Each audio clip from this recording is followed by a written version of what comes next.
দ্বীনের উপরে চলতে হবে। পরকালে মৃত্যুর পর এই দ্বীনের ব্যাপারে আল্লাহ আমাদের জিজ্ঞাসা করবে।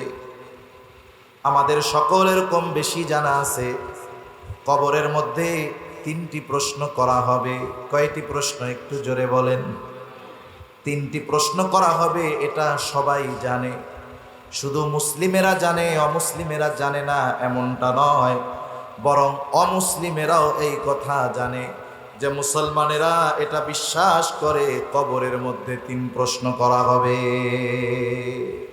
আলা মুহাম্মাদিন ওয়া আলা আলি মুহাম্মাদ কামা সাল্লাইতা আলা ইব্রাহিম ওয়া আলা আলি ইব্রাহিম ইন্নাকা হামিদুম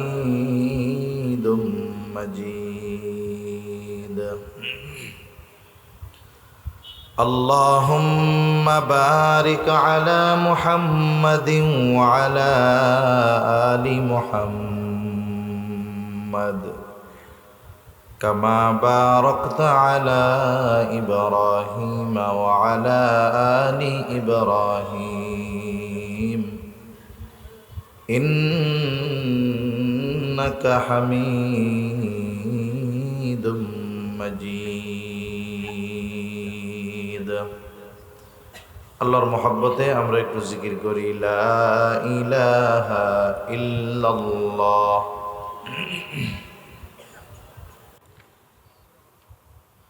লা ইলাহা ইল্লাল্লাহ মুহাম্মাদুর রাসূলুল্লাহ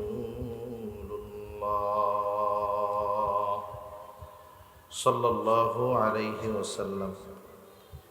আলহামদুলিল্লাহ, আমি আপনাদের খেদমতে পবিত্র কোরআনুল কারীমের একটা আয়াতের অংশ তিলাওয়াত করেছি।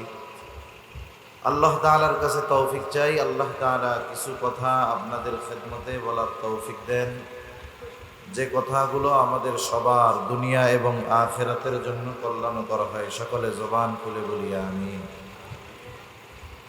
আজকের এই মাহফিল অপসংস্কৃতির বিরুদ্ধে সুস্থ সংস্কৃতিকে জাগ্রত করার মাহফিল। আমাদের মুরব্বীরা অনইসলামিক কোনো কাজ যেন সমাজ থেকে দূর করার জন্য আমাদের মুরব্বীরা অনেক সময় অনেক ধরনের পরামর্শ দিয়ে থাকেন। পরামর্শগুলোর মধ্যে একটি পরামর্শ হলো, যেখানে বিদআত চালু আছে ওইখানে সুন্নাতের আমল জারি করতে হবে।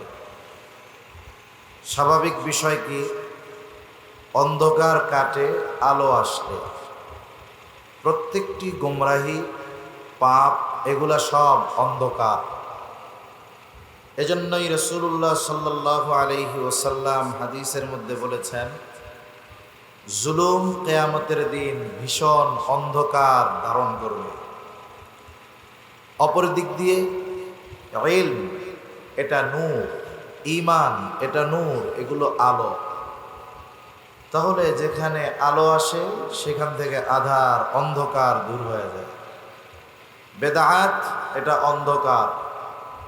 এখানে যখন সুন্নাত আসবে, এটা হলো আলো। তাহলে আলোর আগমনে আধার কেটে যায়, অন্ধকার দূর হয়ে যায়। যেখানে কুফরি, এটা অন্ধকার। ঈমান, এটা আলো। যখনই ঈমানের আগমন ঘটবে, অটোমেটিক কুফরির অন্ধকার কেটে যাবে। যেখানে বাতিল আছে, অন্ধকার। যেখানে হক চলে আসবে, এটা আলো। আলোর আগমনে অন্ধকার কেটে যাবে। ঠিক কিনা বলেন? আমাদের দেশে নববর্ষ উদযাপনকে কেন্দ্র করে এটাকে এমন একটা পর্যায়ে নিয়ে যাওয়া হচ্ছে, এটা শুধু জাতির সাথে সম্পৃক্ত কোনো বিষয় এখন নয়, বরং এটা ইসলামের সাথে সাংঘর্ষিক একটি বিষয়ে পরিণত করার অপচেষ্টা এই সমাজের একদল মানুষ চালিয়ে যাচ্ছে। এজন্যই আমাদের দেশের নববর্ষের মিছিলগুলোকে দেখে, র্যালিগুলোকে দেখে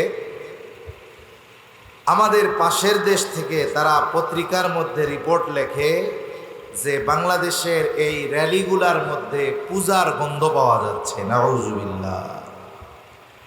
মুশরিকরা বলতেছে যে পূজার গন্ধ পাওয়া যাচ্ছে, অথচ ইমানদার এখানে শিরকের কোনো গন্ধ পায় না, ইমানদার এখানে কুফরির কোনো গন্ধ পায় না। অনেক নামধারী ইমানদারেরা এগুলাকে সমর্থন দিচ্ছে। উল্টা উলামায়ে কেরাম যদি এগুলোর ক্ষতির ব্যাপারে বলে, তাদেরকে দেশদ্রোহী, জঙ্গি বলে ট্যাগ লাগিয়ে দেওয়া হচ্ছে, ঠিক কিনা বলেন? অতীতের যেই অবস্থান, এটা সহজে চলে যাবে, এটা এত সহজ নয়। গতদিন না তার আগের দিন একটা রিপোর্টে দেখলাম, পহেলা বৈশাখকে কেন্দ্র করে যেন কোনো নাশকতা না ঘটে এজন্য প্রশাসনের পক্ষ থেকে মহড়া দেওয়া হচ্ছে। মহড়া মানে ট্রেনিং দেওয়া হইতেছে যে প্র্যাকটিক্যালভাবে যদি কোনো সমস্যা হয় কিভাবে এটাকে প্রতিরোধ করা হবে। এই মহড়ার অংশ হিসাবে এক যুবক সে বলতেছে যে আমি নববর্ষ উদযাপন মানি না, এটা ইসলাম বিরোধী। আর প্রশাসনের লোক তাকে অ্যাটাক করতেছে, জঙ্গি ট্যাগ লাগাচ্ছে, তার উপরে আক্রমণ করতেছে। এর দ্বারা কি বুঝলেন? যে ইসলামোফোবিয়া, যে ইসলামের পক্ষে বলা, কুফরির বিপক্ষে বলা, এই কাজগুলো যদি ইসলামের সাথে সাংঘর্ষিক হয়, এটাকে রাষ্ট্রের সাথে জড়িয়ে যদি কেউ করে, যেটা কুফরি কাজ, যেটা শিরকি কাজ, সেটা একজন করলেও যেমন অপরাধ, গোটা জাতি করলেও তেমন অপরাধ।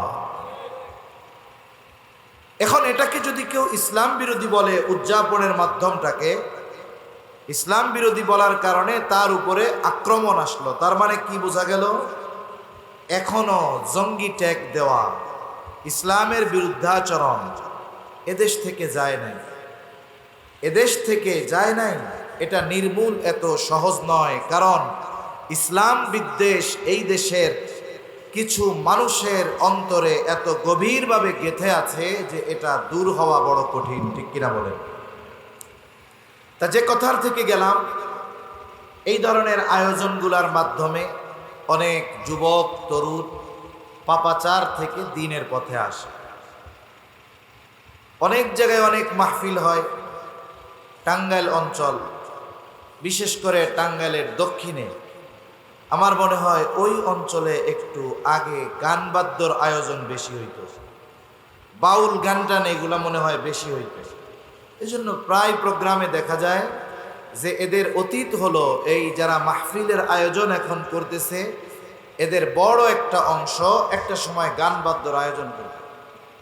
আল্লাহ তাআলা তাদেরকে কিছু বুঝ দিছে উলামায়ে কেরামের মেহনতের মাধ্যমে। এখন ওই মানুষগুলো ওই গান বাদ্য বাদ দিয়ে দ্বীনি মাহফিলের আয়োজন করতেছে, কিছু দ্বীনি কথার আয়োজন করতেছে। উলামায়ে কেরাম যাচ্ছে, কিছু কথা এলাকাবাসী শুনছে, কিছু মানুষ আমল করে সঠিক পথের পথিক হচ্ছে। এজন্য অপসংস্কৃতিকে রুখে দেওয়ার যতগুলো মাধ্যম আছে, এর মধ্যে একটি হলো ওইটার বিকল্প কোনো কিছু করা। যেমন অনেকে আবার অনেক কথা বলে যে পহেলা বৈশাখ ওরা উদযাপন করলো পেশা, হুতুম পেশা, হাতি ঘোড়া এগুলার মাথা দিয়া, আর আমরা এটারে উদযাপন করলাম দ্বীনি মাহফিল দিয়া, তাইলে পার্থক্য কোথায় হলো? প্রথম বিষয় হলো, যারা আয়োজন করেন তারা মূলত পহেলা বৈশাখকে কেন্দ্র করে আয়োজন করেন, বিষয়টা এমন নয়। বরং ওই দিন যেই সমস্ত পাপাচার অনাচারে মানুষ লিপ্ত হয়, ওই বিষয়গুলো থেকে যেন আমাদের তরুণেরা, আমাদের যুবকেরা, আগামী প্রজন্ম ফিরে থাকতে পারে, দ্বীনের পথে চলতে পারে, শিরকের পথে যেন না যায়, এই জন্য মূলত আয়োজনগুলো করা হয়, ঠিক কিনা বলেন? যদিও শিরোনামে অনেক কথা থাকতে পারে, কিন্তু মূল উদ্দেশ্য উলামায়ে কেরাম জানে কেন এই আয়োজন হয়। বর্ষবরণের জন্য নয়, বরং বর্ষবরণকে কেন্দ্র করে আমাদের সমাজে যেই সমস্ত পাপ কাজ হয়, শিরকি কর্মকাণ্ড হয়, ওগুলো থেকে বেঁচে থেকে যেন মানুষ ভালো কাজের দিকে আসে, ওগুলোকে যেন পরিহার করে, এই জন্য মূলত আয়োজন করা হয়। যেমন আপনি যদি হাতের মধ্যে তাসবিহ রাখি, তাসবিহ পড়ার সময় সুবহানাল্লাহ, আলহামদুলিল্লাহ এগুলো আঙ্গুল দিয়ে পড়লে সওয়াব বেশি। কিন্তু হাতের মধ্যে যদি তাসবিহ দানা থাকে, স্বাভাবিক সময়ের চাইতে তাসবিহ হাতে থাকার কারণে দেখবেন সুবহানাল্লাহ, আলহামদুলিল্লাহ, আস্তাগফিরুল্লাহ এটা বেশিবার পাঠ করা হয়। তার মানে তাসবিহ এটা দিয়ে পড়লে আলাদা ফায়দা হবে তা নয়, বরং এই তাসবিহ আমাকে জিকিরের কথা স্মরণ করায় দেয়। ঠিক কিনা বলেন? এই যে একটা পানির বোতল দেখতেছেন না, আর একটা কোম্পানি আছে বাংলাদেশের, মাম পানি। মাম পানির কয়েক বছর আগের বোতল যারা দেখছেন, এই যে বোতলের উপরে যে ক্যাপটা আছে, মুখাটা আছে, এটা এখন অনেক পাতলা। আগে ওইটা আরো বেশি ছিল।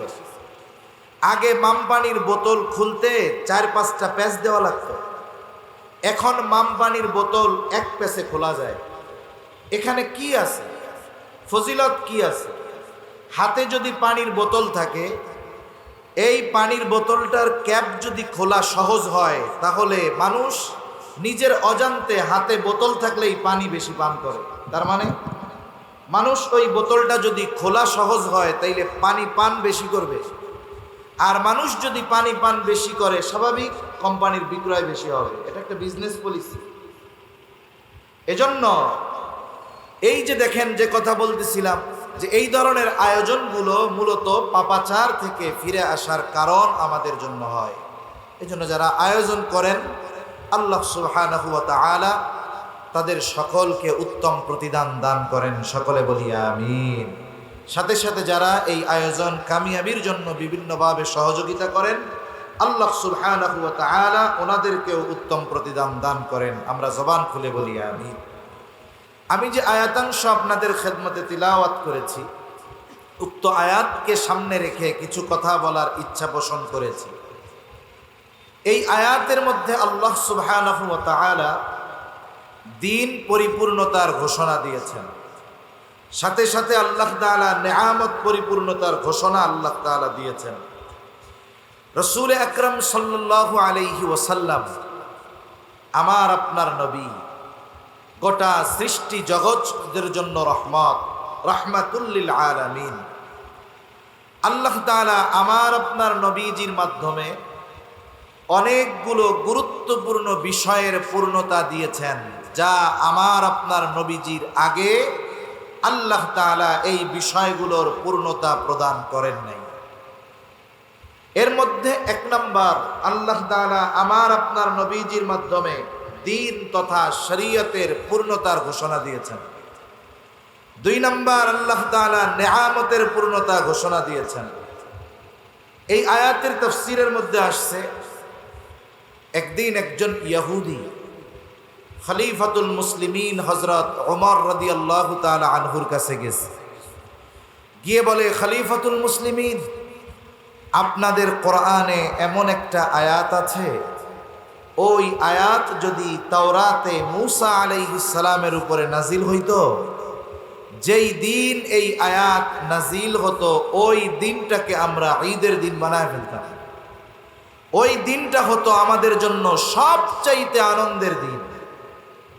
হযরত ওমর রাদিয়াল্লাহু তাআলা আনহু তারে জিজ্ঞাসা করতেছে, কোন আয়াত, যেটা তাওরাতে থাকলে তোমরা ওই দিনটারে ঈদের দিন বানায় ফেলতা? এইবার ইহুদি বলতেছে, এই আয়াত, আল ইয়াউমা আকমালতু লাকুম দীনাকুম ওয়া আতমামতু আলাইকুম নি'মাতি ওয়া রাদিতু লাকুমুল ইসলাম দীনা। আল্লাহ রাব্বুল আলামিন বলেন, আজ আমি তোমাদের জন্য তোমাদের দ্বীনকে পরিপূর্ণ করে দিলাম। ওয়া আতমামতু আলাইকুম নি'মাতি, এবং তোমাদের জন্য আমার নেয়ামত পরিপূর্ণ করে দিলাম। ওয়া রাদিতু লাকুমুল ইসলাম দীনা, তোমাদের জন্য ইসলামকে দিন হিসাবে আমি মনোনীত করলাম। হযরত ওমর রাদিয়াল্লাহু তাআলা আনহু বলেন, এই আয়াত কোন দিন, কোথায়, কার উপরে নাজিল হয়েছে আমি সেটা জানি। এই আয়াত নাজিল হয়েছে মুহাম্মাদুর রাসূলুল্লাহ সাল্লাল্লাহু আলাইহি ওয়াসাল্লামের উপর আরাফার দিন, বিদায় হজে জাবালে রহমতে এই আয়াত আল্লাহ তাআলা নাজিল করেছেন। এই আয়াত নাজিলের মাধ্যমে আল্লাহ তাআলা আমাদের দ্বীন তথা জীবন ব্যবস্থাকে পূর্ণাঙ্গের ঘোষণা দিয়েছেন। তার মানে মানব জীবনে, মুসলমানদের জীবনে, ইমানদারের জীবনে যত ধরনের প্রয়োজনীয়তা আছে, যত ধরনের সমস্যা আছে, সব সমস্যার সমাধান ইসলামের মধ্যে আছে। একজন মানুষ কিভাবে তার ব্যক্তিগত জীবন পরিচালনা করবে, কিভাবে তার রাজনৈতিক জীবন পরিচালনা করবে, কিভাবে পারিবারিক জীবন পরিচালনা করবে, কিভাবে তার ব্যবসা পরিচালনা করবে, কিভাবে মানুষের সাথে আচার আচরণ করবে, কিভাবে আত্মীয় স্বজনের সাথে সে চলবে, কিভাবে পাড়া প্রতিবেশীর সাথে সে চলবে, কোন পদ্ধতিতে সে ব্যবসা করবে, কিভাবে তার অর্থনৈতিক জীবন পরিচালনা করবে, জবান খুলে বলেন তো সব কিছুর সমাধান ইসলামে আছে না না? মানব জীবনের এমন কোনো দিক নাই যেই দিকের সমস্যার সমাধান ইসলামের মধ্যে নেই। ইসলাম এমন এক জীবন ব্যবস্থা। আপনাদের আমাদের হাতে অনেকের কাছে অ্যান্ড্রয়েড মোবাইল আছে। আপনি একটা অ্যান্ড্রয়েড মোবাইল কেনার পর দেখবেন 6 মাস 1 বছর পর পর এর প্রোগ্রামগুলো আপডেট হয়। তার মানে 6 বছর আগে অ্যান্ড্রয়েড সফটওয়্যার আর 6 বছর পরের সফটওয়্যার এক না। সময়ের সাথে সাথে, যুগের সাথে সাথে অ্যান্ড্রয়েড আপডেট হয়, সফটওয়্যার আপডেট হয়। অনেকে বলে ইসলাম হলো মধ্যযুগীয় এক জীবন ব্যবস্থা। এটা তারা তাদের বুঝ কমতির কারণে বলে, ইসলামের প্রতি বিদ্বেষের কারণে বলে। কিন্তু আল্লাহ তাআলা ইসলামকে এমন এক জীবন ব্যবস্থায় পরিণত করেছেন যেটা সর্বযুগে সর্বকালে কিয়ামত পর্যন্ত মানব জীবনের একমাত্র সমাধান। এটা এমন না যে ইসলাম 1500 বছর আগে এটা ওল্ড ভার্সন হয়ে গেছে, এখন মানব জীবন পরিচালনার জন্য নতুন কিছু দরকার, ইসলাম দিয়ে সম্ভব নয়। এটা যারা মনে করে নিঃসন্দেহে তারা বেঈমান, কোনো সন্দেহ নাই, ঠিক কিনা বলে? ইসলাম কিয়ামত পর্যন্ত যত সমস্যা মানব জীবনে আসবে, যত প্রয়োজনীয়তা দেখা দিবে, সব কিছুর সমাধান ইসলামের মধ্যে আছে। এটা পূর্ণাঙ্গ এক জীবন ব্যবস্থা।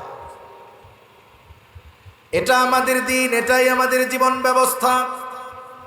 শুধু তাই না, এই দিন সম্পর্কে দুনিয়ায় যেমন আমাদের দিনের উপরে চলতে হবে, পরকালে মৃত্যুর পর এই দিনের ব্যাপারে আল্লাহ আমাদের জিজ্ঞাসা করবে।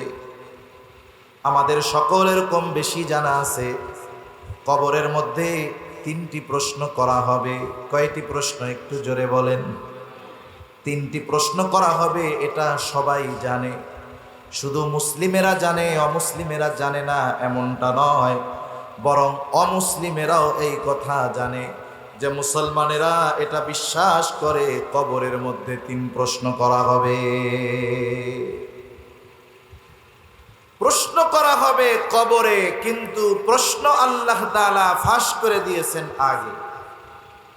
আমাদের সমাজে একটা ছাত্র যত মেধাহীন হোক, কবে হোক না কেন, ও যদি পরীক্ষার 1 ঘন্টা মাত্র 1 ঘন্টা আগে পরীক্ষার প্রশ্নটা হাতে পেয়ে যায়, ও যত মেধাহীন হোক না কেন 1 ঘন্টা আগে যদি প্রশ্ন পেয়ে যায়, ও গোল্ডেন এ প্লাস পেয়ে যায়, মাত্র 1 ঘন্টা।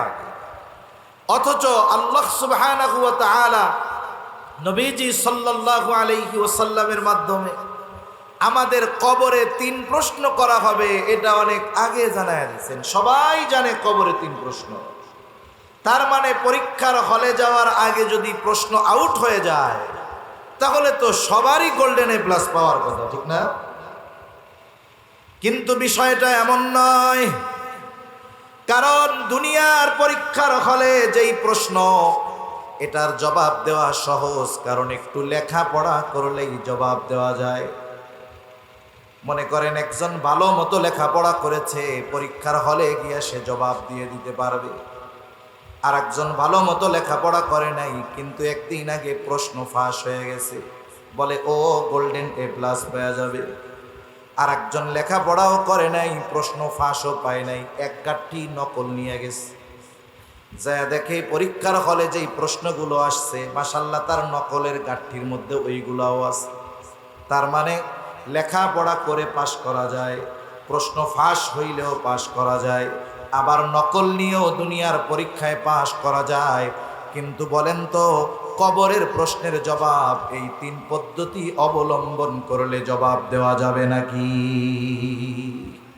একজন যদি ভালো মতো মুখস্থ করে, চিন্তা করে, মুখস্থ কইরা তুই ফেরেশতা তো আইব জিজ্ঞাসা করতে, আসলেই প্রশ্ন করার আগেই জবাব দেয়া দিব, যা কইবা জানি জবাব এটা সম্ভব সম্ভব না। কেউ যদি ওসিয়ত করে যায় যে আমার তো আমল টামল ঠিক নাই, এই 3 প্রশ্নের জবাব দিতে পারলে তো কবর জান্নাতের বাগান হয়ে যাইব। তা এক কাম করিস, সুন্দর মতো আমার কাফনের মধ্যে জবাবটা লেখা 2-3 কপি নকল দিয়ে দিস, কাজ হবে। দুনিয়ার পরীক্ষায় নকল নিয়ে পাশ করা যাবে, প্রশ্ন ফাঁস হইলে পাশ করা যাবে, মুখস্থ করলে গিয়ে জবাব দেওয়া যাবে। কিন্তু কবরের 3 প্রশ্নের জবাব লেখাপড়ার সাথে, মুখস্থের সাথে, নকলের সাথে সম্পৃক্ত নয়। কবরের ওই 3 প্রশ্নের জবাবের সম্পৃক্ততা আমলের সাথে। দুনিয়ার মধ্যে ওই 3 প্রশ্নের আলোকে যারা আমল করবে, শুধুই মাত্র তারা কবরে 3 প্রশ্নের জবাব দিতে পারবে। প্রশ্ন হবে মার রব্বুকা, তোমার রবকে? আমরা সবাই জানি আমাদের রবকে, জবান খুইলা বলেন, আরো জোরে বলেন কে? আমাদের রব আল্লাহ। এটা আমাদের মুখস্থ সবার আছে, কিন্তু বলেন তো ওই রবের হুকুম আহকাম, আদেশ নিষেধ আমরা সকলে মেনে চলি নাকি? আমরা বললাম আমাদের রব আল্লাহ, আমাদের প্রতিপালক আল্লাহ, অথচ ওই রবের সব হুকুম আহকাম আমি আপনি মানি না, রবের আদেশ নিষেধ মেনে চলি না। তাহলে কবরে গিয়ে জবাব দেওয়া যাবে না যে আমার রব আল্লাহ। কিন্তু যদি রবের হুকুম আহকাম মাইনা চলি, তাইলে কবরে কেউ যদি বধিরও হয়, বধির যে কানে শুনে না, যে কানে শুনে না যে কবরে প্রশ্ন করা হবে মার রব্বুক, সে জীবনে কান দিয়া এটা শুনে নাই, কিন্তু দুনিয়ায় রবের হুকুম আহকাম মাইনা চলছে, ও কবরে গিয়া জবাব দিয়া দিবে সাথে সাথে আমার রব আল্লাহ। 2 নাম্বার প্রশ্ন হবে ওমা দীনুক, তোমার দিন কি? যদি জবাব জিজ্ঞাসা করি আমরা সবাই জবাব দিতে পারবো, আমাদের দিন হলো ইসলাম। আমাদের দিন কি? জবান খুইলা বলেন, আরো জোরে বলেন, আমাদের দিন কি?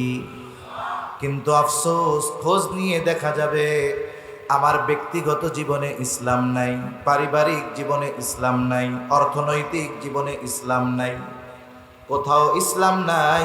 অথচ আমি বলি আমার জীবন ব্যবস্থার নাম হলো ইসলাম। এজন্য আমার জীবনকে ইসলামের সাথে সম্পৃক্ত করতে হবে। আমাদের কিছু ভাই আছে, এনাদের উসুলটা হলো এরকম যে ইসলাম মানবো কখন? বলে রাষ্ট্রীয় ক্ষমতায় যাব যখন। আছে না কিছু ভাই? দাড়ি ছাটায় রাখছে, ভাই দাড়িটা লম্বা রাখেন, রাখ মনে ভাই, কোন সময়? কয় ইসলাম প্রতিষ্ঠা হোক। সুন্নতি লেবাস পরেন না ভাই, কয় পর মনে, কোন সময়? কয় ইসলাম রাষ্ট্রীয়ভাবে প্রতিষ্ঠা হোক। নামাজ কালাম পড়েন ভাই ঠিক মতো, পড় মনে, কয় কোন সময়? কয় ইসলাম রাষ্ট্রীয়ভাবে প্রতিষ্ঠা হোক। তার মানে আমরা কিছু ভাই আছি, অপেক্ষায় আছি, যখন রাষ্ট্রীয়ভাবে ইসলাম প্রতিষ্ঠা হবে তখন থেকে ইসলাম মানা শুরু করবে। কিন্তু ইসলামের এমন কিছু বিষয় তো আছে যেটা মানুষের ব্যক্তির সাথে সম্পৃক্ত, আছে না নাই? আমি সুন্নাতের উপরে চলবো, আমি আমার জবানকে গুনার থেকে বাঁচাবো, আমি আমার চোখকে গুনার থেকে হেফাজত করব, আমি হারাম খাবো না, হালাল খাবো, আমার অধীনস্থদেরকে আমি দ্বীনের উপরে চালাবো, আমার স্ত্রী কন্যাদেরকে আমি পর্দা করাবো। বলেন তো এই বিষয়গুলো মান্য করার জন্য ইসলাম রাষ্ট্রীয়ভাবে প্রতিষ্ঠা হওয়ার আগ পর্যন্ত অপেক্ষা করা যাবে নাকি? ওই পর্যন্ত অপেক্ষার সুযোগ নাই। ব্যক্তিগত জীবনে ইসলাম প্রতিষ্ঠা করতে হবে, পারিবারিকভাবে ইসলাম প্রতিষ্ঠা করতে হবে, সামাজিকভাবে যতটুকু সম্ভব ইসলাম প্রতিষ্ঠা করতে হবে, সাথে সাথে রাষ্ট্রীয়ভাবে ইসলাম প্রতিষ্ঠার প্রচেষ্টা এবং দোয়া আল্লাহ তাআলার কাছে করে যেতে হবে। আল্লাহ সুবহানাহু ওয়া তাআলা এই জমিনে আমাদের খেলাফতি দেওয়ার, রাজত্ব দেওয়ার, ক্ষমতা দেওয়ার ওয়াদা দিয়েছেন দুই শর্তের আলোকে। ঈমান আর আমল যদি আমাদের ঠিক হয়, শিরিক থেকে যদি আমরা বাঁচি, ঈমান ঠিক, আমল ঠিক, আল্লাহ তাআলা জানায় দেন আমাদেরকে তিনি এই দুনিয়ার খেলাফতি দান করেন। কিন্তু আফসোস, আমরা এই দুনিয়া পরিচালনার শক্তি পাওয়ার জন্য দুনিয়ার আসবাবকে গুরুত্বপূর্ণ বেশি মনে করি। আমরা কি মনে করি?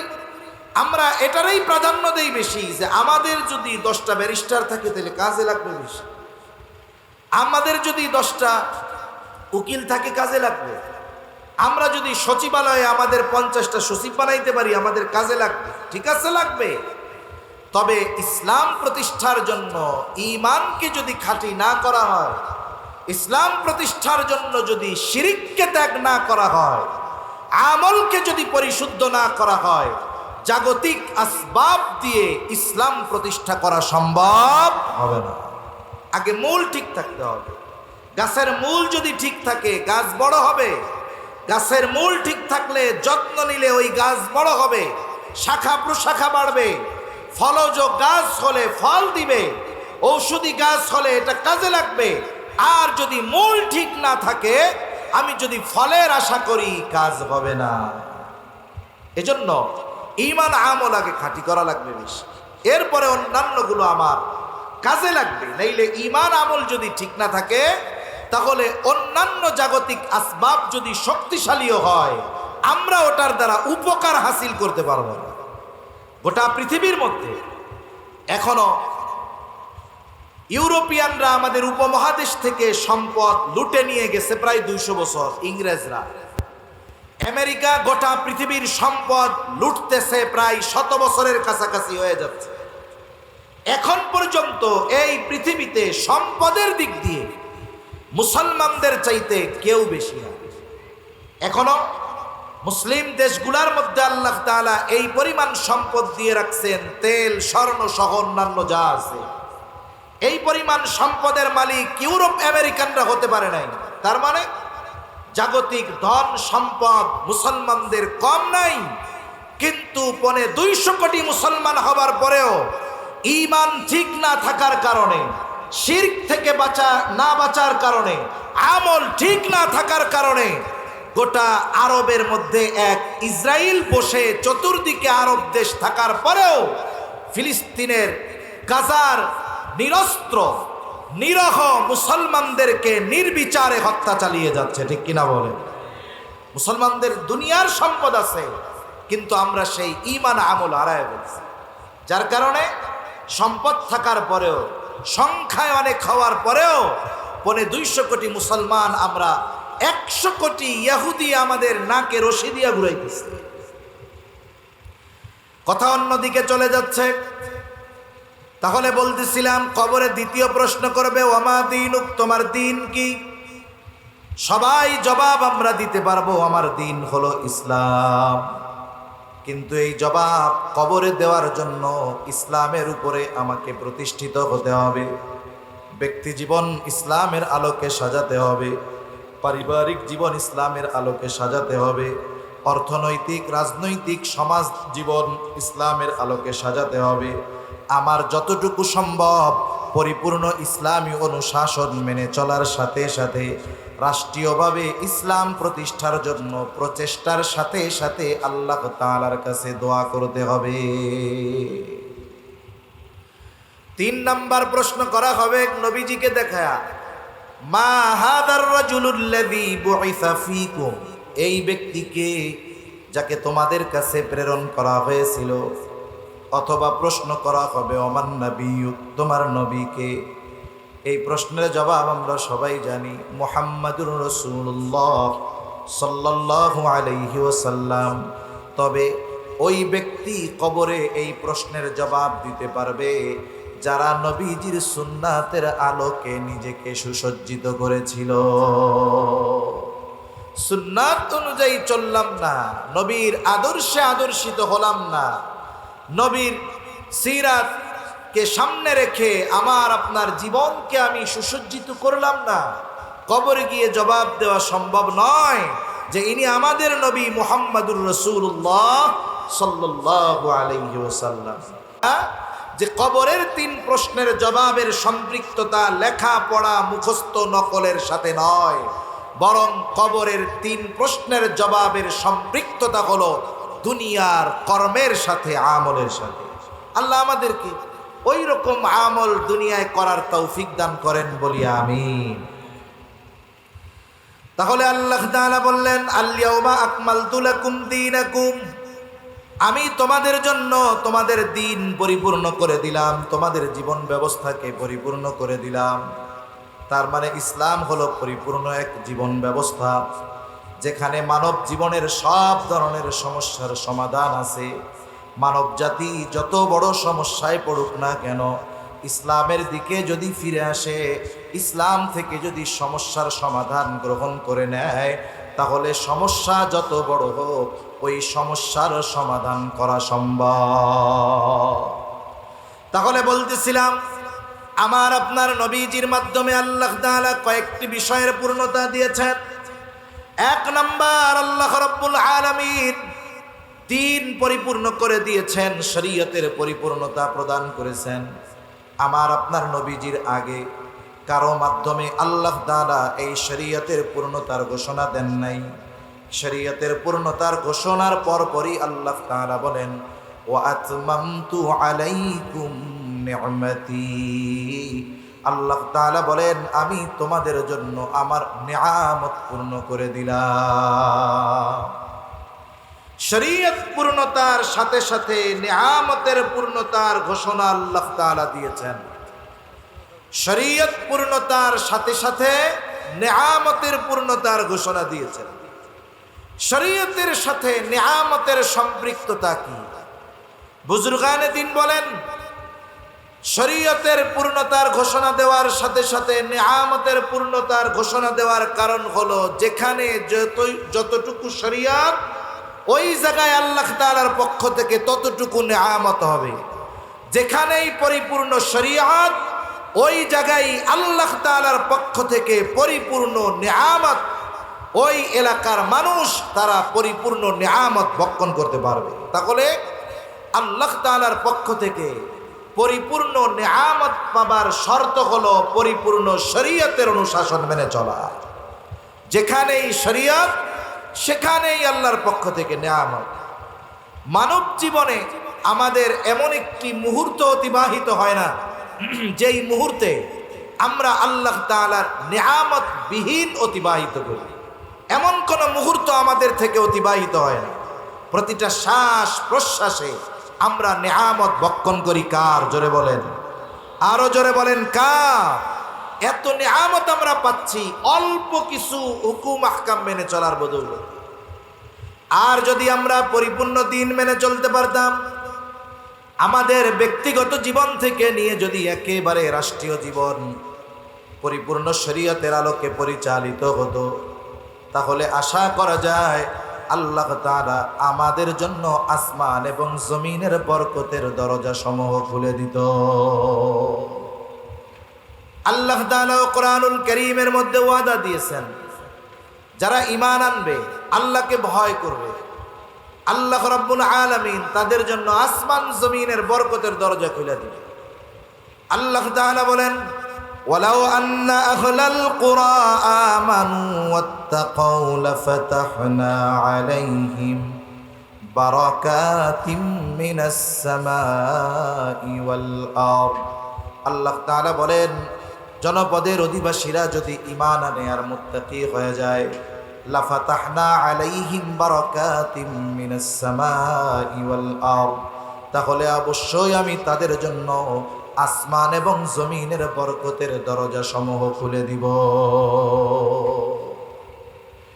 তাহলে ঈমান আর তাকওয়ার শর্ত আল্লাহ তাআলা দিয়েছেন। যেই জনপদের অধিবাসীরা ইমানের উপরে সর্বোচ্চ স্থানে পৌঁছাবে।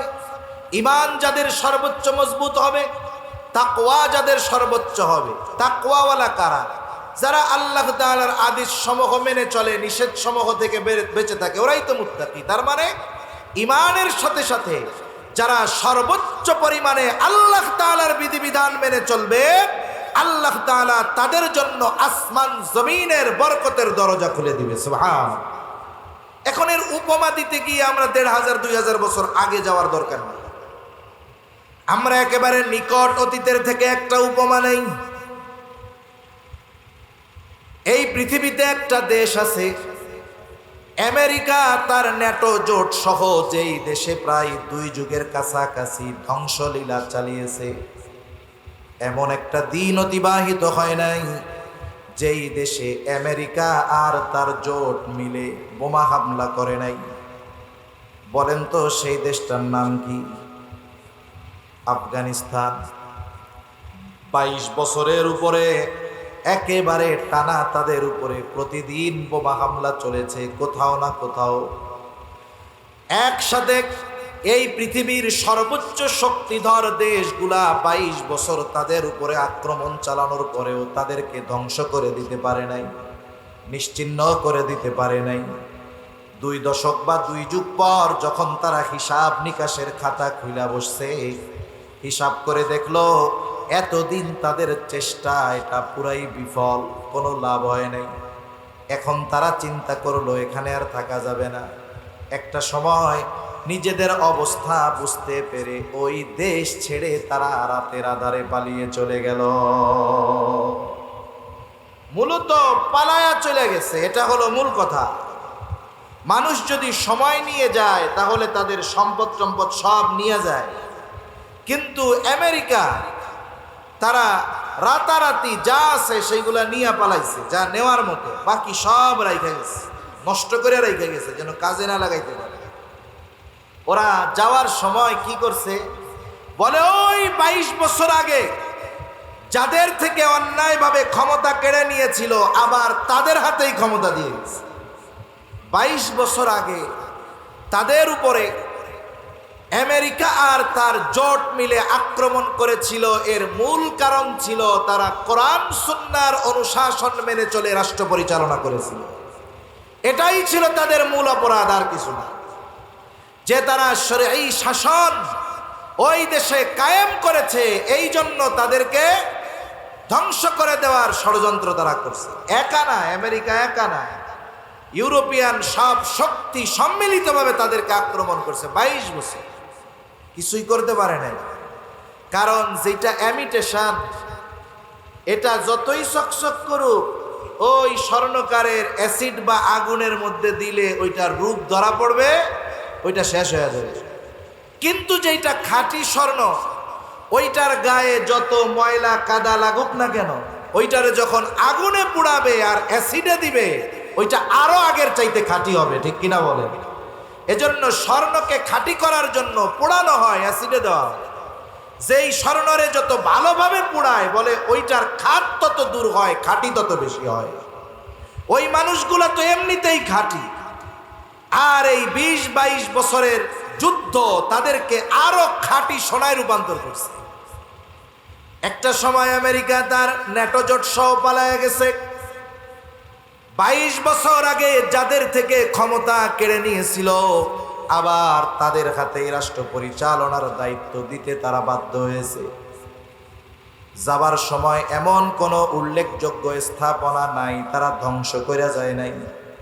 তার মানে ধ্বংসস্তূপে পরিণত একটি দেশ তাদের হাতে তুলে দিয়ে তারা রাতারাতি চলে গেল। সাথে সাথে তাদের যেই রিজার্ভ ছিল, রাষ্ট্রীয় যেই সম্পদ, এটাকেও আমেরিকা নিয়ে গেছে। একেবারে মোল্লাদের হাতে দেশটাকে দিয়ে গেছে, কিন্তু হাতের মধ্যে কোনো টাকা পয়সা দেওয়া যায় না। নতুন করে কেমন করে এই শহর তারা গড়বে, স্থাপনাগুলোকে আবার কেমনে গড়ে তুলবে, এই জন্য টাকা পয়সা দরকার, কিছুই তাদের হাতে দেয় না। একটা দেশ তাদের হাতে তুলে দিয়ে গেছে, যেই দেশ ধ্বংসস্তূপে পরিণত একটা দেশ। আজকে একটা খবর দেখলাম, আমেরিকা যখন আফগানিস্তানে গেছিল হামলা করার জন্য, গ্রাম অঞ্চলে মাঝে মধ্যে ডাকাতি হয়, জানেন? হয় আপনাদের এদিকে ডাকাতি হয়। আপনার এলাকায় যখন ডাকাতি হবে এ বিষয়ে আপনি সুনিশ্চিত থাকবেন যে আপনার এলাকায় ওই বাহির থেকে ডাকাত এসে ডাকাতি করতে পারবে না যতক্ষণ না আপনার এলাকার ডাকাতরা ওদের সহযোগিতা না করবে। ঠিক কিনা কর? আপনার এলাকার সোর্স তাদেরকে সহযোগিতা করলে ওরা বাহির থেকে এসে ডাকাতি করতে পারবে। আফগানিস্তান গিয়ে আমেরিকা আর ন্যাটো জোট মাজলুমের উপরে এই পরিমাণ জুলুম করতে পারতো না যদি ওই আফগানিস্তানের কিছু দালাল ওদেরকে সহযোগিতা না করবে। যেই দালালেরা যুগের পর যুগ তাদেরকে সহযোগিতা করেছিল, মনে করেছিল আমেরিকানদেরকে সহযোগিতা করার মাধ্যমে আমরা আমেরিকার সিটিজেনশিপ পেয়ে যাব, আরামে ভোগ বিলাসে আরাম করে বাকি হায়াত কাটায়া দিব। ডোনাল্ড ট্রাম্প ওই ধরনের আফগানিস্তানের ওই দালাল যারা আমেরিকায় ছিল এদেরকে বইলা দিছে 1 সপ্তাহের মধ্যে আমেরিকা ছাড়বি তোরা। কয় সপ্তাহের মধ্যে? 1 সপ্তাহের মধ্যে। এখন টের পাবে মজা করে। দালালি কইরা গেছিলি, মুনাফিকি করেছিলি, যাদেরকে সাহায্য করেছিলি মুসলমানদেরকে মারার জন্য, তোরা তো গাদ্দার, ওরা ভালো মতো জানে। এই জন্য ওদেরকে বলছে যাও 1 সপ্তাহের মধ্যে দেশ ত্যাগ করবা। তাহলে করুণ পরিণতির মধ্যে তারা আছে। এজন্য বিশ্বাসঘাতক মুনাফিক যেগুলো, এগুলো দুনিয়া আখিরাত কোথাও শান্তিতে থাকতে পারে। ইংরেজদেরকে সহযোগিতা করছিল যারা নবাব সিরাজউদ্দৌলার বিরুদ্ধে, এদের মধ্যে মীর জাফরও ছিল। ইংরেজরা ঠিক সময় চিন্তা করছে যেই বেটা ওর জাতির সাথে ধর্মের সাথে গাদ্দারি করতে পারে ও আমাদের সাথে গাদ্দারি করবে না, এর কোনো গ্যারান্টি আছে? এক সময় মীর জাফররে ওরা মাইরা দিচ্ছে, আমেরিকাও গাদ্দারদেরকে পাঠায়া দিচ্ছে। কিন্তু যাদেরকে মারার জন্য আমেরিকা গিয়েছিল আজকে তারা রাষ্ট্র পরিচালনার দায়িত্বে নিয়ে আছে। যাই হোক, দায়িত্ব দিয়ে গেছে খালি হাতে, কোনো কিছু নাই। চিন্তা করছে যে 6 মাস যাওয়ার পরে আফগানিস্তানের লোকজন বলা শুরু করবে আগেই ভালো ছিলাম। কি বলবে? আগেই ভালো ছিল। কিন্তু এই রাষ্ট্র পরিচালনার দায়িত্ব কোনো মুনাফিকের হাতে আসে নাই, কোনো দুর্নীতিবাজের হাতে রাষ্ট্র পরিচালনার দায়িত্বে আসে নাই, কোনো সম্পদ পাচারকারীর হাতে এই দায়িত্ব আসে নাই, কোনো রডের বদলে বাঁশ দেওয়া ইঞ্জিনিয়ারের হাতে এই দায়িত্ব আসে নাই। এই রাষ্ট্র পরিচালনার দায়িত্ব বলা চলে বর্তমান দুনিয়ার ঈমান আর তাকওয়ার দিক দিয়ে যারা সর্বোচ্চ স্থানে তাদের হাতে আসছে।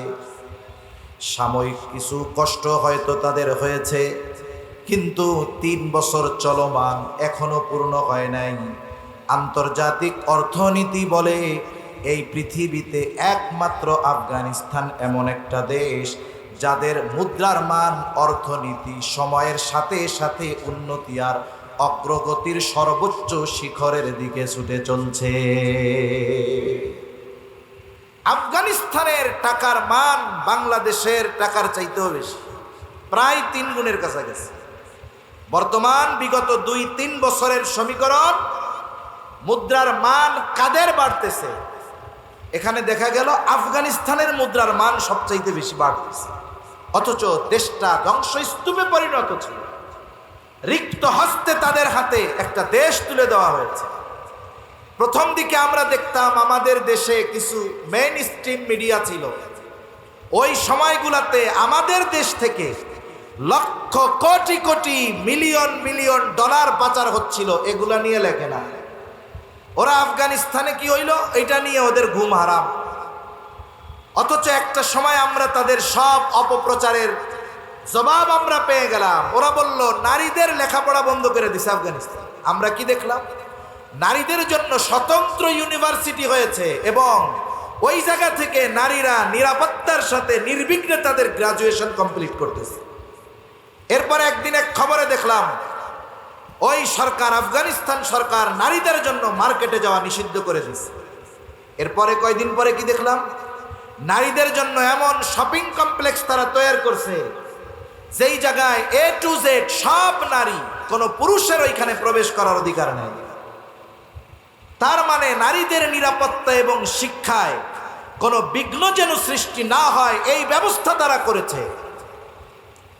সাথে সাথে কি হলো, আল্লাহ সুবহানাহু ওয়া তাআলা তাদেরকে কত নেয়ামত দিলেন। তারা তেলের খনি পেয়ে গেছে, তেলের খনি। আমেরিকা ইউরোপ চিন্তা করছে উত্তোলনের জন্য আমাদের প্রযুক্তি প্রয়োজন হবে, কিন্তু দেখা গেল মোল্লারা নিজেরাই আবিষ্কার করলো কেমনে দেশীয় পদ্ধতিতে তেল উত্তোলন করা যায়।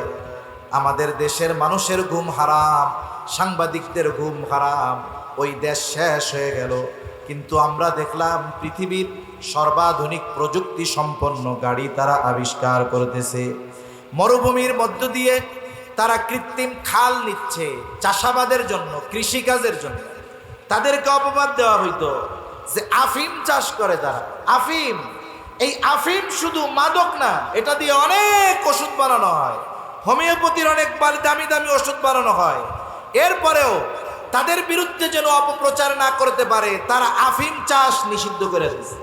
এরপরে কি হলো, তাদের তত্ত্বাবধানে তাদের দেশে অনুমতি নিয়ে মানুষে ফল চাষ কইরা জুস বানানো শুরু করছে। আমাদের দেশেও আছে জুস, শেফানা সাফা জুস।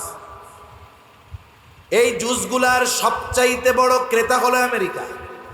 অথচ আমেরিকা জানে যে মোল্লারা যেমন হোক এদের পণ্যে কেউ খাদ্যে কেউ ভেজাল দিতে পারবে না, তাইলে সাইজ করে দিবে, কল্লা ফালায়া দিবে। এই জন্য ন্যাচারাল জুসগুলোর সবচাইতে বড় ক্রেতা হলো আমেরিকা। বাংলাদেশে অনেক দোকানে পাওয়া যায়, অনেক দাম দিয়ে জিনিসগুলো কেনা লাগে। এরপরে আল্লাহ তাআলা তাদের অর্থনীতিকে সমৃদ্ধি দান করলেন, তাদের চাষাবাদের মধ্যে উন্নতি হচ্ছে। এই জন্য আল্লাহ তাআলার সেই ওয়াদা যে ঈমান আনো, মুত্তাকি হয়ে যাও, আসমান আর জমিনের বরকতের দরজা সমূহ খুলে দিব। এই আয়াতের আলোকে যদি সবচাইতে বড় উপমা হয়, এই 21 শতাব্দীতে এর সবচাইতে বড় উদাহরণ হলো আফগানিস্তান। সময়ের সাথে সাথে তাদের উন্নতি বাড়তেছে।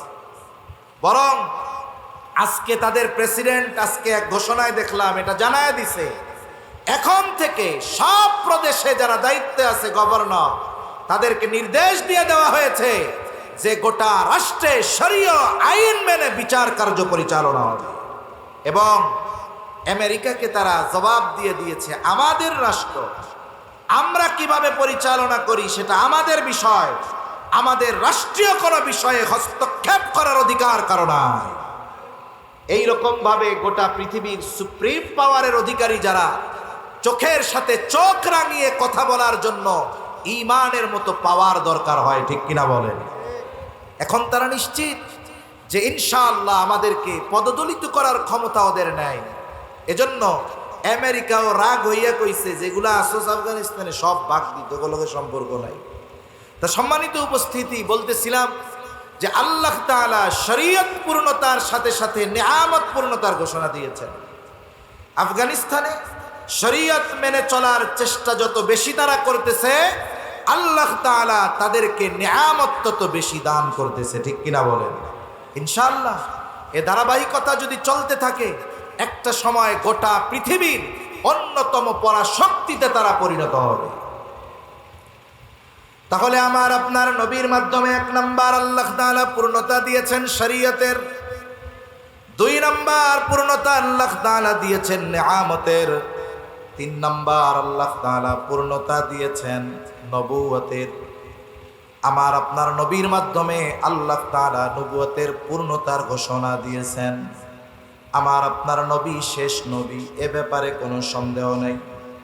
খতমে নবুয়াত, আমার আপনার নবী যে শেষ নবী, খতমে নবুয়াতের বিরুদ্ধাচরণ করার কোনো সুযোগ নাই। বরং যারা খতমে নবুয়াতকে অস্বীকার করে, আমার আপনার নবীকে শেষ নবী মানে না, নিঃসন্দেহে তারা বেঈমান কাফের, এ ব্যাপারে কোনো সন্দেহ নাই। খতমে নবুয়াতের উপরে বারবার আঘাত আসছে, কিন্তু ইমানদার নবী প্রেমীরা এই আঘাতগুলোর প্রতিহত করার জন্য সর্বদা ঈমানী শক্তিতে বলিয়ান হয়ে আছে, ঠিক কিনা বলেন? বিশেষ করে উপমহাদেশে খতমে নবুয়াত সম্পর্কে এই ব্যাপারে সবচাইতে বেশি ফিতনা যারা সৃষ্টি করেছে তারা হলো কাদিয়ানি, গোলাম আহমদ কাদিয়ানি। এর গ্রুপেরা সবচাইতে বেশি খাতমে নবুয়তের উপরে আঘাত করেছে। ছলে বলে কলে কৌশলে এরা খাতমে নবুয়তকে অস্বীকার করেছে। এদের অবস্থা কি? গোলাম আহমদ কাদিয়ানির বাড়ি হলো কাদিয়ান, আর তাদের হেডকোয়ার্টার হলো লন্ডনে। সারা পৃথিবীতে জার্মানির মতো জায়গা যেখানে ইসলামিক কনফারেন্স করা খুব কঠিন, সেখানে রাষ্ট্রীয় প্রটোকলে বিশাল বিশাল ইজতেমা করে এই কাদিয়ানিরা। ইউরোপের যতগুলো দেশ আছে সাধারণ মুসলিমদের জন্য চলাফেরা কঠিন, কিন্তু কাদিয়ানিরা খুব নিরাপত্তার সাথে ওই সব জায়গায় চলাফেরা করতে পারে। কেন? কারণ অমুসলিমেরা, ইসলাম বিদ্বেষীরা কাদিয়ানিদের মাধ্যমে মুসলমানদের ঈমান ধ্বংসের খেলায় মেতে উঠে, ঠিক কিনা বলেন? এজন্য তাদের পরিচয় ক্লিয়ার হওয়া দরকার। আমাদের উলামা ইকরাম ডাক দেন খাতমে নবুয়তের আন্দোলনে যে আমার আপনার নবী শেষ নবী, আমার আপনার নবীর পরে কোনো নবী নাই। এটা অস্বীকার করলে ঈমান থাকবে না। কারণ খাতমে নবুয়তের সবচাইতে বড় দলিল হলো কোরআন, ঠিক কিনা বলেন?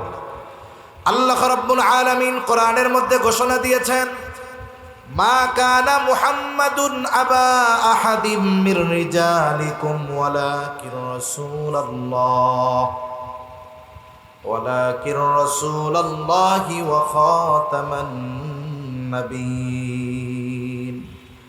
আল্লাহ তাআলা বলেন, মুহাম্মদ সাল্লাল্লাহু আলাইহি ওয়াসাল্লাম তোমাদের কোন পুরুষের পিতা নন, ওয়ালাকিন রাসূলুল্লাহ তিনি হলেন শেষ নবী, ওয়া খাতামান নাবিয়্যিন তিনি হলেন শেষ নবী।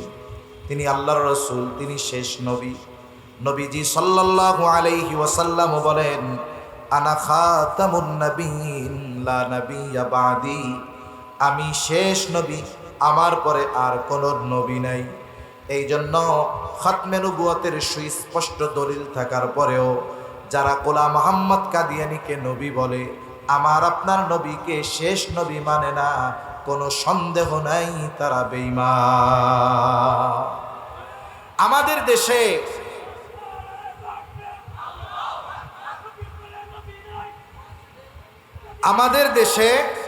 আমাদের দেশে খ্রিস্টান মিশনারি এবং কাদিয়ানি, মনে রাখবেন এরা হলো এক মায়ের পেটে দুই ভাই।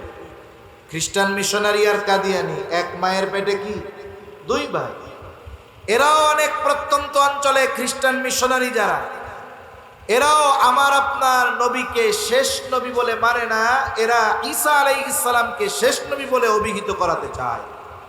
সরল মানা মুসলমানদের কাছে গিয়ে ওরা বলে, এই মিয়া শোনো, কিয়ামতের আগে ঈসা আলাইহিস সালাম দুনিয়ায় আসবে, মানো?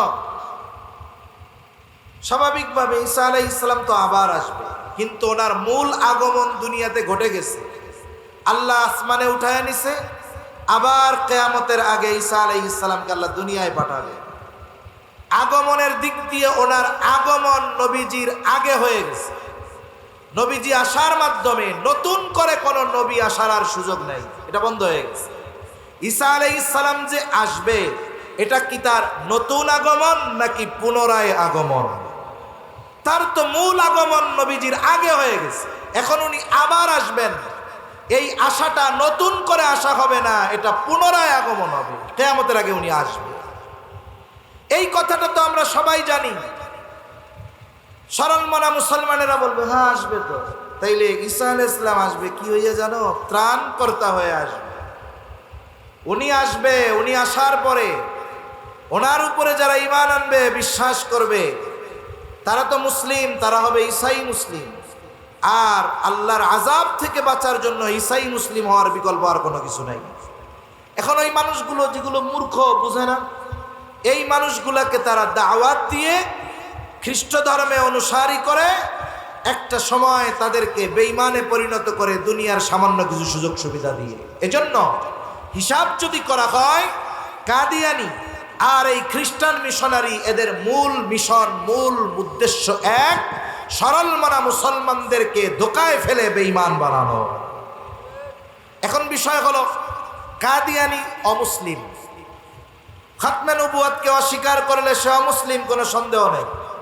তাইলে আপনারা রাষ্ট্রীয়ভাবে তাদেরকে অমুসলিম ঘোষণার জন্য এত তৎপর কেন? তাহলে কি রাষ্ট্র যদি অমুসলিম ঘোষণা করে তাইলেই কি তারা অমুসলিম হবে, না হলে হবে না? বিষয়টা এমন নয়। রাষ্ট্র যদি তাদেরকে অমুসলিম ঘোষণা করে তাতেও অমুসলিম, ঘোষণা না করলেও অমুসলিম। তাহলে রাষ্ট্রের তাদেরকে অমুসলিম ঘোষণা করার কি দরকার?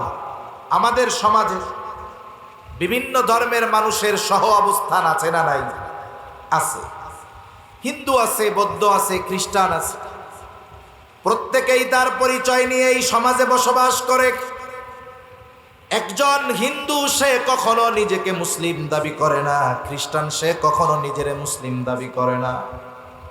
কিন্তু কাদিয়ানীরা গোলাম মোহাম্মদ কাদিয়ানীকে নবী মানার মাধ্যমে, খাতমে নবুয়তকে অস্বীকার করার মাধ্যমে তারা যে বেঈমান কোনো সন্দেহ নাই। কিন্তু এই সমাজে কুফরি আকীদা, কুফরি বিশ্বাস লালন করে তারা সমাজের মানুষের কাছে নিজেদেরকে পরিচয় দেয় মুসলিম। মুসলিম পরিচয়ে সমাজে বসবাস করে, কারণ মুসলিম অমুসলিম কারো গায়ে লেখা থাকে না, এটা তার জাতীয় পরিচয়পত্রে থাকে। আমরা বলি এই দেশে প্রত্যেক ধর্মের মানুষ আছে, প্রত্যেক ধর্মের মানুষের সহ অবস্থান আছে, একই সাথে থাকে, একই বাজারে ব্যবসা করে, একই এলাকায় বসবাস করে, কোনো অসুবিধা নাই। রাষ্ট্রীয় সুযোগ সুবিধা গ্রহণ করে, কোনো অসুবিধা নাই। ওরাও এই দেশের নাগরিক হিসাবে রাষ্ট্রীয় সুযোগ সুবিধা গ্রহণ করুক, কোনো সমস্যা নাই। তবে মুসলিম পরিচয়ে নয়, বরং তাদেরকে কাফের পরিচয়ে এই সুযোগ সুবিধা গ্রহণ করতে হবে। সমাজে বসবাস করুক, আমরা বলি না এই দেশ থেকে তাদেরকে দূর করে দেন, হত্যা করে ফেলেন, তাও বলি না। আমরা কি বলি?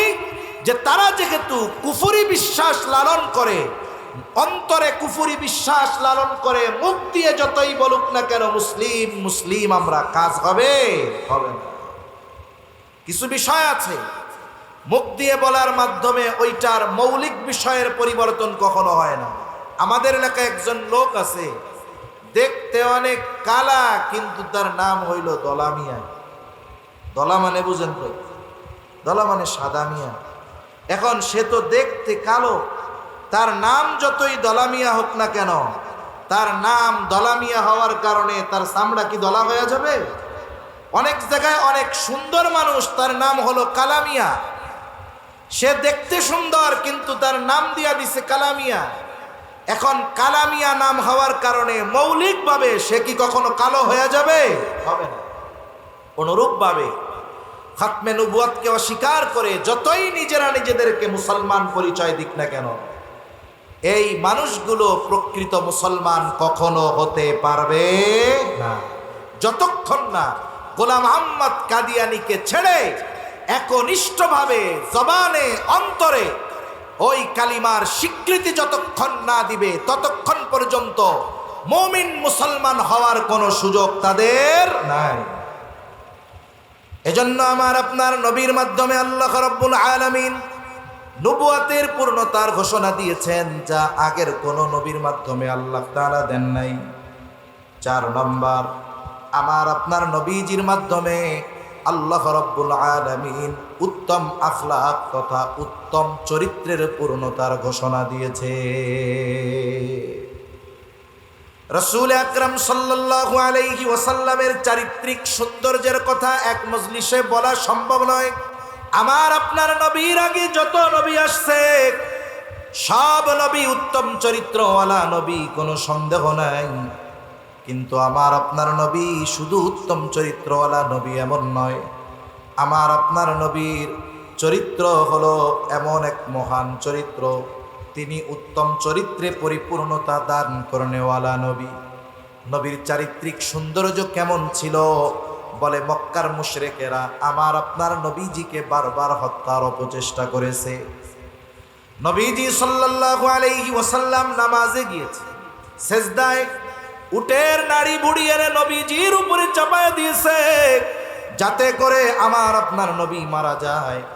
পেছন দিক থেকে গলায় কাপড় পেঁচায়া ধরছে জোরে, যাতে শ্বাস রুদ্ধ হয়ে নবীজি মারা যায়। আমার আপনার নবীকে হত্যা করার জন্য মক্কার মুশরিকেরা প্রত্যেক গোত্র থেকে এক একজন যুবককে নির্বাচিত করেছে সম্মিলিতভাবে হত্যাকাণ্ড ঘটানোর জন্য। নবীকে হত্যার অপচেষ্টা শুধু মুশরিকরা করেছে এমনটা নয়, বরং এই চির অভিশপ্ত ইহুদি জাতি আমার আপনার নবীজিকে বারবার হত্যার অপচেষ্টা করেছে। এই অভিশপ্ত জাতি, এদের এই কুকর্ম এই সময় চলতেছে তা না, এরা হাজার হাজার বছর ধরে অপরাধ, অন্যায়, অবিচার এগুলা করে আসতেছে। এজন্য আল্লাহ সুবহানাহু ওয়া তাআলা তাদেরকে অভিশপ্ত জাতি হিসাবে অভিহিত করেছে। এদের উপরে আল্লাহ তাআলার লানত। ইহুদিদের উপরে কাদের লানত? জোরে বলেন, কার লানত? আল্লাহর লানত, নবী রাসূলদের লানত। এরা আল্লাহ তাআলার ব্যাপারে অপবাদ দিতেও পিছু হটে নাই। আল্লাহ তাআলা কোরআনুল কারীমের মধ্যে জানায় দেন, এরা আল্লাহর ব্যাপারে বলে, লাকাদ সামিআল্লাহু কাওলাল্লাযীনা ক্বালু ইন্নাল্লাহা ফাকীরুন ওয়া নাহনু আগনিয়া। আল্লাহ তাআলার ব্যাপারে তারা বলতেছে যে আমরা ধনী, আল্লাহ হইল গরীব। নাউজুবিল্লাহ বলেন। আল্লাহ সুবহানাহু ওয়া তাআলার ব্যাপারে তারা আরেক জায়গায় বলে, আল্লাহ তাআলা বলেন, ওয়াকালাতিল ইয়াহুদু ইয়াদুল্লাহি মাগলুলা গুল্লাত আইদিহিম ওয়া লুইনু বিমা ক্বালু। মূলত তারা বলতে চায় যে আল্লাহ তাআলার হাত রিক্ত হয়ে গেছে, খালি হয়ে গেছে। তারা আল্লাহর ব্যাপারে অপবাদ দেয়। আল্লাহ তাআলা বলেন, গুল্লাত আইদিহিম, বরং রিক্ত হয়েছে তাদের হাত, ওয়া লুইনু বিমা ক্বালু, এই কথা বলার কারণে তাদের উপরে আল্লাহর লানত। আবার তাদের উপরে নবী রাসূলুল্লাহ লানত দিয়েছে। লুইনাল্লাযীনা কাফারু মিন বানি ইসরাঈলা আলা লিসানি দাউদ ওয়া ঈসা ইবনে মারইয়াম। দাউদ আলাইহিস সালাম তাদের উপরে লানত করছে, মারইয়াম আলাইহিস সালাম তাদের উপরে লানত করছে। তারা নবী রাসূলকে হত্যা করেছে, জাকারিয়া আলাইহিস সালামকে হত্যা করেছে, ইয়াহইয়া আলাইহিস সালামকে হত্যা করেছে, ঈসা আলাইহিস সালামকে হত্যার অপচেষ্টা করেছে, মারইয়াম আলাইহিস সালামকে অপবাদ দিয়েছে। এমন এক অভিশপ্ত জাতি, চির অভিশপ্ত জাতি এরা। এরা আমার আপনার নবীজিকেও কয়েকবার হত্যার অপচেষ্টা করেছে। একবার গোস্তের সাথে বিষ মিশায়া নবীকে হত্যা করার চেষ্টা করছে। যখন ইহুদি নারী দাওয়াত দিছে, নবীজি সাল্লাল্লাহু আলাইহি ওয়াসাল্লাম গেছে, গোস্তের সাথে বিষ মিশায়া খাইতে দিছে। নবীজি সাল্লাল্লাহু আলাইহি ওয়াসাল্লাম গালে দিছে। জিবরাইল আলাইহিস সালাম আয়েশা জানায় দিছে যে এটা বিষ, খাওয়া যাবে না। নবীজি খান নাই, কিন্তু কিছু তো গালে গেছে। ইন্তেকালের আগে নবীজি সাল্লাল্লাহু আলাইহি ওয়াসাল্লাম বলেছেন, আয়েশা সিদ্দিকা রাদিয়াল্লাহু তাআলা আনহা থেকে বর্ণিত, যে নবীজি সাল্লাল্লাহু আলাইহি ওয়াসাল্লাম ওই যে বিষ খাওয়াইছিল ওই সময়ের কথা বলছে যে, আয়েশা, ওই বিষক্রিয়া আমার মধ্যে প্রবল আকার ধারণ করেছে, কেমন যেন আমার শিরা উপশিরা ছিঁড়ে নিয়ে যাচ্ছে। ওরা চেষ্টা করছে। আর এক জায়গায় এক ফয়সালা দেওয়ার জন্য নবীজি গেছেন, তাদের মধ্যে একটা ফয়সালা হবে মুসলমানদের মধ্যে। বানি কাইনুকা গোত্রের একটা সমস্যা নিয়ে নবীজির দেয়ালের পাশে বসাইছে। উদ্দেশ্য কি?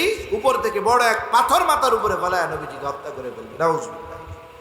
ইহুদিদেরকে বিতাড়িত করা হয়েছে জাজিরাতুল আরব থেকে, শুধু শুধু নয়, এদের এই অপকর্মের কারণে আবার ওরা পুনরায় দ্বিতীয় বিশ্বযুদ্ধের পরে আবার এইখানে আইসা বসছে গোটা পৃথিবীর শান্তি বিনষ্ট করার জন্য। কিন্তু আফসোস, এদের ইতিহাসের কথা যদি বলতে হয়, আজকে এই চির অভিশপ্ত জাতি ইহুদিরা আমাদের উপরে চেপে বসার কারণে, চেপে বসা আমাদেরও দায়বদ্ধতা কম নাই। পেছনের অনেক ইতিহাস যদি বলা হয়, দেখুন আমাদের আকাবির যারা ছিলেন, আমাদের মুরব্বী যারা গত হয়ে গেছেন দুনিয়া থেকে, ইহুদিরা যখন গোটা পৃথিবীতে উদ্বাস্তুর মতো কোথাও গিয়ে তারা স্থায়ীভাবে বসতে পারে নাই, একটা সময় ইউরোপিয়ানদের সহযোগিতায়, ব্রিটিশদের সহযোগিতায় তারা আশ্বাস পেল যে তাদেরকে স্থায়ীভাবে বসবাসের জন্য একটা ভূমির ব্যবস্থা করা হবে। পৃথিবীর অনেক জায়গার প্রস্তাব তাদের দেওয়া হয়েছে, তারা কোথাও রাজি না। তারা বাইতুল মুকাদ্দাসের পাশেই আসতে চায়। কেন? কারণ তারাও তো জানে হাজার হাজার বছর আগে তাদের আদি নিবাস ছিল এই ফিলিস্তিন, এই আদি নিবাস ছিল তাদের জেরুজালেম। ইব্রাহিম আলাইহিস সালামের ছেলে ইসহাক আলাইহিস সালাম, ওনার ছেলে ইয়াকুব আলাইহিস সালাম, ওনার 12 সন্তান, ওনার এক নাম বানি ইসরাইল, ওনার 12 সন্তান, এখান থেকেই বানি ইসরাইল।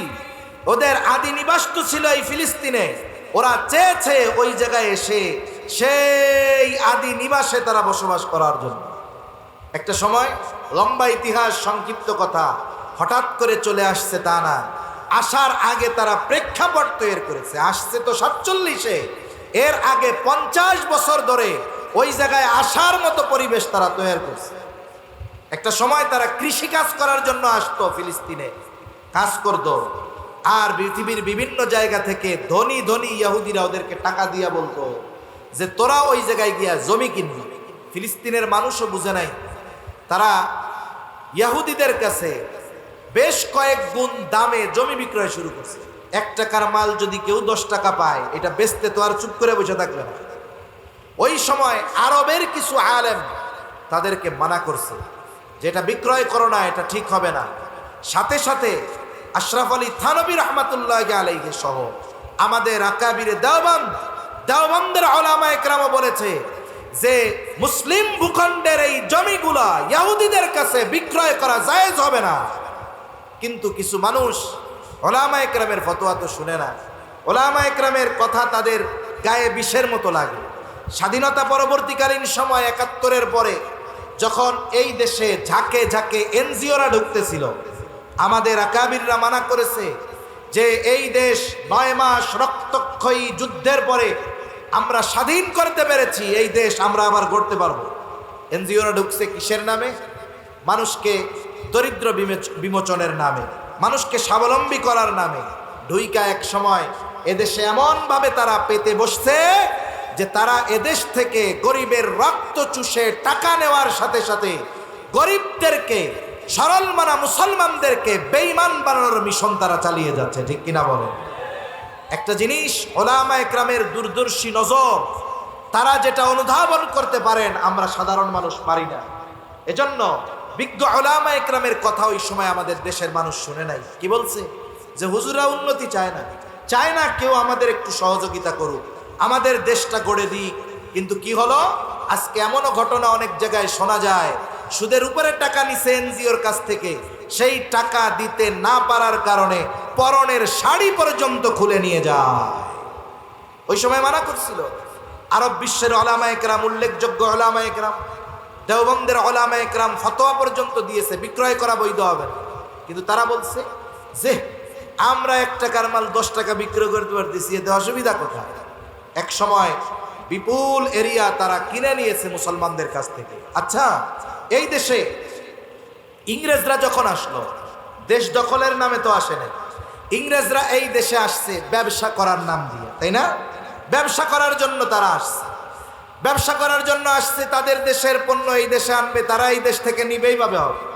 একটা সময় এই দেশের ওই সময়ের শাসকদের সাথে তাদের সখ্যতা হয়েছে, শাসকদের কাছ থেকে বিশাল এরিয়া তারা তাদের ব্যবসায়িক জোন হিসাবে বানাইছে, এক সময় ঘিরে দিয়েছে।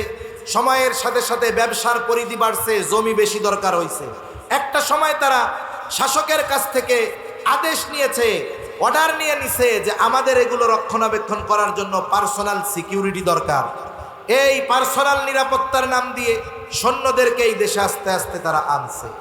আনতে আনতে এক সময় এই ব্যবসার নামে আসা ইংরেজ বেনিয়ারা একটা সময় এই দেশ দখল দিয়া 200 বছর শাসন করেছে। কয়শো বছর? আইসা বসছিল কিসের নামে? ব্যবসার নামে। আইসা কি করছে? রাষ্ট্র দখল দিয়েছে।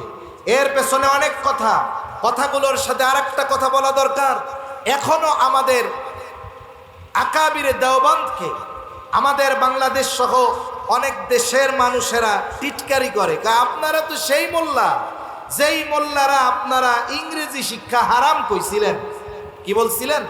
ইংরেজি শেখা হারাম। একটা জিনিস বুঝতে হবে, ফতোয়া এটা বিজ্ঞ মুফতিয়ানে কেরাম দিবেন, দেওয়ার সময় স্থান, কাল, পাত্র, অবস্থা বহুত কিছু অবলোকন করে একটা ফতোয়া দিতে হয়। ওই সময় ওনারা কেন ফতোয়া দিয়েছিলেন? ইংরেজরা তো এই দেশ থেকে লক্ষ লক্ষ সৈন্য এই দেশে আনে নাই। তারাও জানতো এই দেশে যদি আমাদের ক্ষমতা ধরতে হয় তাহলে এদের সাথে আমাদের লড়াই করে জিততে হবে।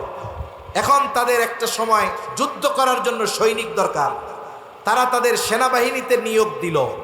কোন নামে নিয়োগ দিছে? বলে সবাই ঢুকতে পারবা শুধুমাত্র যদি ইংরেজি ভাষা শিখতে পারো। ইংরেজ সৈনিকরা ইংরেজিতে কথা বলে, অফিসাররা ইংরেজিতে কমান্ড দিবে। এখন সৈনিক যদি ইংরেজি না জানে, এ কি বলে ও কি বলে বুঝবে না তো? বুঝবে? বলেন বুঝবে না। এখন দলে দলে মুসলমানের সন্তানেরা ইংরেজি শেখা শুরু করছে। কেন?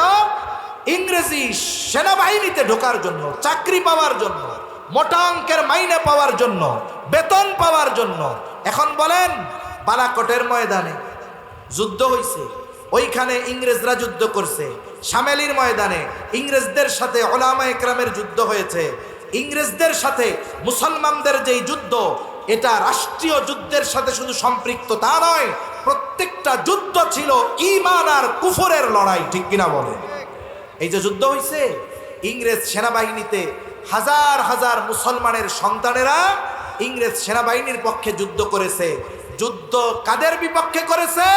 বলে যুদ্ধ করেছে শাইখুল হিন্দ মাহমুদুল হাসান দেওবন্দি রহমাতুল্লাহি আলাইহির বিরুদ্ধে, হুসাইন আহমদ মাদানী রহমাতুল্লাহি আলাইহির বিরুদ্ধে, কাসেম নানুতুবির বিরুদ্ধে মুসলমানের সন্তানেরা ইংরেজ সেনাবাহিনীর পক্ষে যুদ্ধ করেছে। ইংরেজি শিখে তাদের সেনাবাহিনীতে ঢুকে মুসলমানদের বিরুদ্ধে অস্ত্র পরিচালনা করেছে।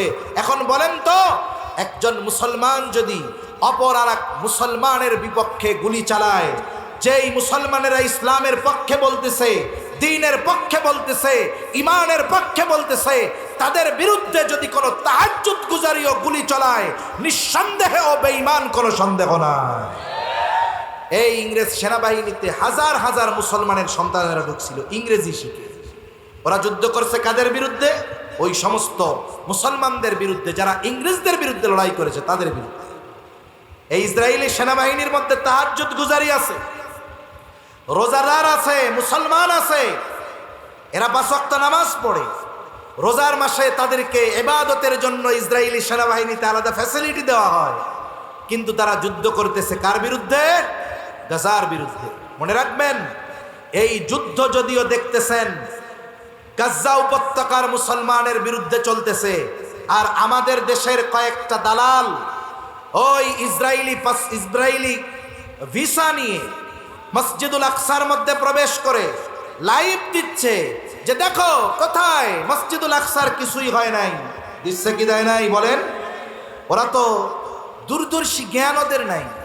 অথচ আপনারা হয়তো গতকাল বা তার আগামী দিনের বিষয়টা জেনে থাকবেন। বাইতুল মুকাদ্দাস এরিয়ার ভিতরে মসজিদ শুধু একটা না, অনেকগুলো আছে। এক মসজিদের খতিব ইসরায়েলের বিরুদ্ধে বলার কারণে, গাজার মুসলিমদের পক্ষে বলার কারণে তারা গ্রেফতার করা হয়েছে। কেন? এই যে গাজার মুসলমানদেরকে নিশ্চিহ্ন করার মাধ্যমে ধীরে ধীরে পরিপূর্ণভাবে তারা মসজিদুল আকসাকে পরিপূর্ণ গ্রাস করার অপচেষ্টা চালাচ্ছে।